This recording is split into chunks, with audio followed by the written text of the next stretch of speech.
রংসুর আর ঐতিহ্যের এক অপূর্ব মেলবন্ধনে শনিবার দিবাগত রাতে 2026 ফুটবল বিশ্বকাপকে বরণ করে নিয়েছিল কানাডা। এদিন উদ্বোধনের শুরুতে দেশটির আদিবাসী জনগোষ্ঠীর সংস্কৃতির প্রতি গভীর শ্রদ্ধা জানিয়ে এক আবেগঘন পরিবেশ তৈরি করা হয়।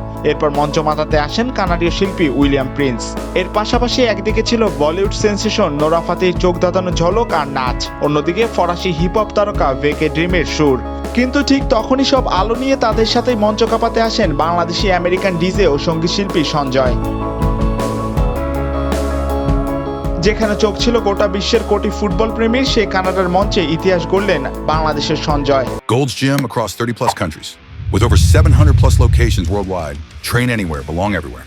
এক অদ্ভুত জাদুকরী কৌশলে বিশ্ব মঞ্চে লাল সবুজকে উঁচিয়ে ধরলেন এই তরুণ। পারফরমেন্সের সময় তার হাতে জ্বলজ্বল করছিল বাংলার ঐতিহ্যের বাঘের প্রতীকী। বারবার যেন এই দিন তিনি বাংলাদেশের লাল সবুজকে ইঙ্গিত করতে চাইছিলেন।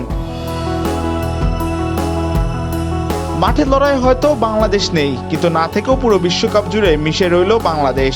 আন্তর্জাতিক এই মহোৎসবে কোটি মানুষের সামনে বুক চেতিয়ে লাল সবুজের অস্তিত্বকে ফুটিয়ে তুললেন তিনি। এদিন উদ্বোধনীতে তুমুল ট্রাম্পিট আর দর্শকদের বাঁধভাঙ্গা উচ্ছ্বাসে সঞ্জয়ের গানে তখন মাতোয়ারা হয়েছিল কানাডা সহ পৃথিবীর নানান প্রান্তের কোটি কোটি সমর্থকরা। মাহিউজ্জামান, বাংলাদেশ প্রতিদিন।